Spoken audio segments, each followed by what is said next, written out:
कटहल का अचार बेचने वाली गरीब सास बहू की सफलता। अरे जरा जल्दी जल्दी हाथ चलाओ, ये 10 किलो अचार का ऑर्डर आज ही जाएगा। माँ जी, इन अचार की खुशबू से तो मेरे मुंह में पानी आ रहा है। मेरा भी ये खट्टा मीठा अचार खाने का मन कर रहा है। तो जिस हालत में है उस हालत में तेरा ही नहीं बल्कि हर एक औरत का अचार खाने का मन करता है, लेकिन अचार खरीदने के लिए पैसे भी तो होने चाहिए, जो हमारे पास है नहीं। तुझे बार बार इतनी छोटी छोटी चीजों के लिए मन मारता देख मेरा दिल बहुत उदास होता है। अगर आप ऐसे उदास हो जाएंगी तो मुझे बिल्कुल अच्छा नहीं लगेगा। सिर्फ अचार ही तो है, आज नहीं तो कल खा लेंगे।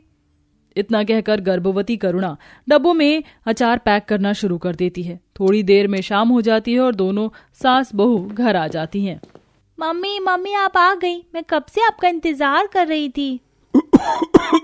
ये क्या जी, आपकी खांसी अभी तक कम नहीं हुई? मैं तो आपको दवाई खिला कर गई थी। अरे भाग्यवान, अब मेरी उम्र दवाई खाने की नहीं रही है। अब तो मैं सिर्फ कुछ दिनों का मेहमान रह गया हूँ। आपसे कितनी बार कहा है ऐसी अशुभ बातें अपने मुंह से मत निकाला कीजिए। पिताजी, एक दिन हमारे पास जरूर इतने पैसे होंगे कि हम आपका इलाज करवा सके। फिर आपको रोज रोज ऐसे दवाई खाकर अपनी जिंदगी जीने की कोई जरूरत नहीं होगी। जिसके बाद अब दोनों सास बहू मिलकर रात के खाने की तैयारी करती हैं। अरे ये क्या करुणा, तुम खाना क्यों नहीं खा रही हो? मेरा दाल खाने का बिल्कुल भी मन नहीं कर रहा है। मैं तुम्हारी हालत समझ सकता हूँ। ऐसी हालत में तुम्हें कई तरह की चीज खाने का मन करता होगा, लेकिन मैं तुम्हें कुछ भी लाकर नहीं दे पाता हूँ। क्या करूँ, मजबूर हूँ। क्या करूँ, मेरा नान खटाई के बिस्किट का भी काम अच्छा नहीं चल रहा है। करुणा बहू, एक काम कर, तू ये अचार के साथ रोटी खा। लेकिन माँ जी, ये अचार आपके पास कहाँ से आया? दोपहर में तेरा अचार खाने का मन कर रहा था ना, इसलिए मैंने अचार पैक करने के समय ये छोटा सा पैकेट उठाकर तेरे लिए रख लिया था। चल अब जल्दी से खाना खा ले। अपनी सास की बात सुन करुणा की आंखों में आंसू आ जाते हैं, जिसके बाद करुणा उस अचार के साथ रोटी खाती है। करुणा के ससुर अमरजीत को पथरी थी, जिसके चलते अमरजीत हमेशा खटिया पर ही रहता था। वहीं नमन का भी नान खटाई बिस्किट बेचने का काम बहुत ज्यादा बुरी हालत में था। इसलिए गर्भवती होने के कारण भी करुणा अपनी सास के साथ अचार बनाने वाली फैक्ट्री में काम करती थी, जिससे पूरा परिवार 2 वक्त की रोटी पाता था। हे भगवान, बहू तुझे क्या हो गया? तू ऐसे अचानक उल्टियां क्यों कर रही है?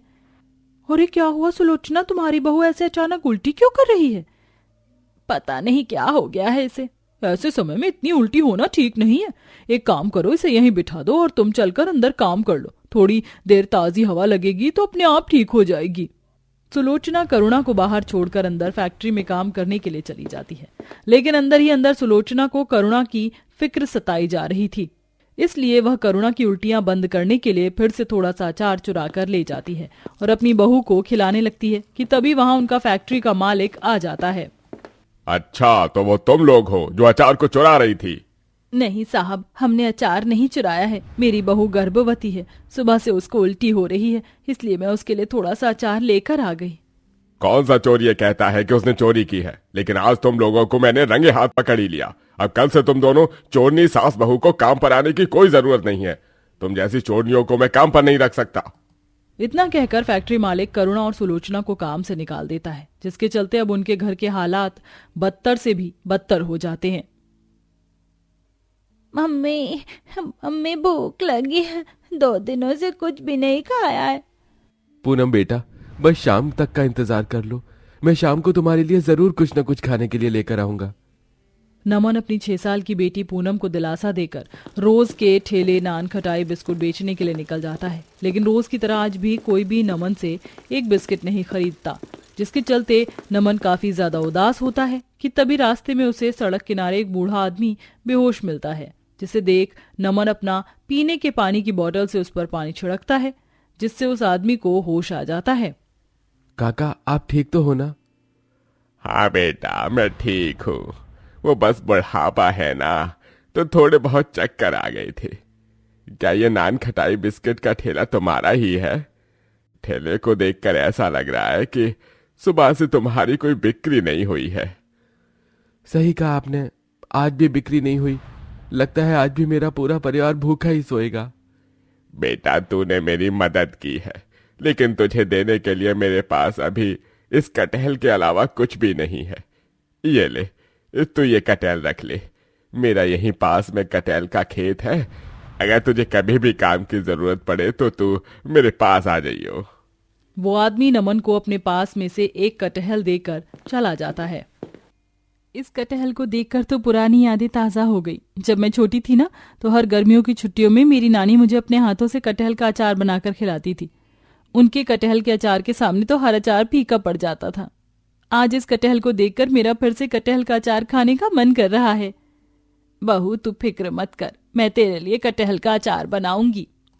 अपनी सास की बात सुन करुणा बहुत खुश होती है, जिसके बाद सुलोचना रचना आधे कटहल से तो अपने पूरे परिवार के लिए सब्जी बना देती है और आधे कटहल से अब सुलोचना और करुणा कटहल का अचार बनाने की तैयारी करते हैं, जिसमें वह कटहल को उबालते हैं, उसके छोटे छोटे टुकड़े करते हैं, साथ ही साथ अचार के लिए मसाला भी बनाते हैं और कटहल को अच्छे से मसाले में मिलाकर 4 से 5 दिनों के लिए रख देते हैं।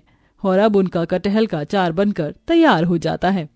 ऐसा लग रहा है कि ये कटहल का अचार मेरी नानी ने बनाया है। कटहल का अचार तो सचमुच बहुत टेस्टी है। अब तो ऐसा लग रहा है कि सब्जी बनाने की जरूरत ही नहीं है। मैंने इससे भी पहले भी कटहल के अचार खाए हैं, लेकिन इतना स्वादिष्ट कटहल का अचार कभी नहीं खाया। माँ, करुणा, आप लोग एक काम करो, आप लोग कटहल का अचार बनाकर क्यों नहीं बेचने लगते हो? हमारे मोहल्ले और आसपास के इलाकों में कहीं पर भी कटहल का अचार नहीं मिलता है। अगर आप लोग कटहल का अचार बनाकर बेचेंगे तो सारे कस्टमर आपके पास ही आएंगे।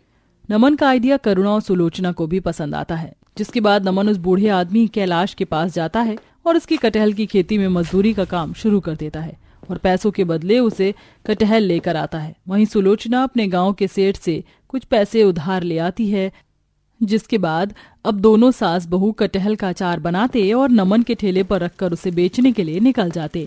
अचार ले लो, अचार, कटहल का अचार ले लो। बहन जी, ये अचार कैसे दिया है? अच्छा तो है ना? पिछली बार भी एक जगह से कटहल का अचार लेकर गया था, खाने में बहुत ज्यादा बेकार निकला था। नहीं नहीं साहब, हमारे कटहल का अचार ऐसा नहीं है। एक बार आप खाकर तो देखिए, पसंद आए तो ही खरीदिएगा।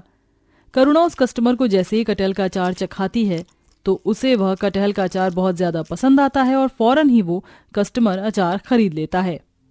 यहाँ के जितना अच्छा कटहल का अचार कहीं पर भी नहीं मिलता। मेरे बच्चों को तो बस इन्हीं का ही कटहल का अचार पसंद आता है। कुछ ऐसा ही हाल मेरे घर में है। सब्जी के बिना रोटी खा सकता है, लेकिन यहाँ के कटहल के अचार के बिना नहीं।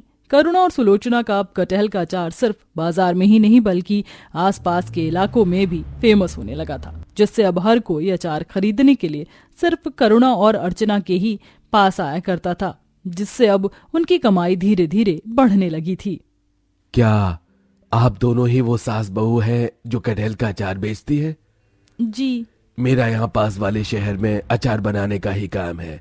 हमारे यहाँ तरह तरह के अचार बनते हैं। मेरी पत्नी ने कुछ हफ्ते पहले आपके यहाँ से कटहल का अचार खरीदा था और हम सभी को आपके यहाँ का कटहल का अचार काफी पसंद आया है। इसलिए मैं आपको 20 किलो कटहल के अचार का ऑर्डर देना चाहता हूँ। कटहल का अचार इतना बड़ा ऑर्डर सुन करुणा और सुलोचना दोनों बहुत खुश होती हैं, जिसके बाद अब दोनों सास बहू मिलकर काफी सारा कटहल का अचार बनाती हैं और सेठ धर्मेश को दे देती हैं, जिससे उनकी काफी अच्छी खासी कमाई होती है। बीते समय के साथ वो इतने पैसे जमा कर लेते हैं कि जिससे अमरजीत की पथरी का भी इलाज हो जाता है और वो सभी लोग भी एक बड़े से घर में रहते हैं। माँ, करुणा, और 10 ऑर्डर आए हैं आपके कटहल के अचार के लिए। कभी कभी तो यकीन ही नहीं होता कि हमारा कटहल का अचार का काम इतनी ऊंचाई पर पहुंच चुका है। माता रानी की कृपा से अब हमारे पास किसी भी चीज की कमी नहीं है। माँ जी, यकीन तो मुझे भी नहीं होता, लेकिन हमारी मेहनत रंग लाई और सब कुछ अच्छा हो गया। कुछ ही हफ्तों में करुणा की डिलीवरी का समय भी हो जाता है और करुणा एक प्यारे से बेटे को जन्म देती है, जिसके बाद अब फिर से दोनों सास बहू कटहल के अचार के काम में लग जाती हैं और अपनी कड़ी मेहनत से अपनी जिंदगी की सारी कठिनाइयों को दूर कर पूरे परिवार के साथ साथ एक अच्छा जीवन व्यतीत करती है।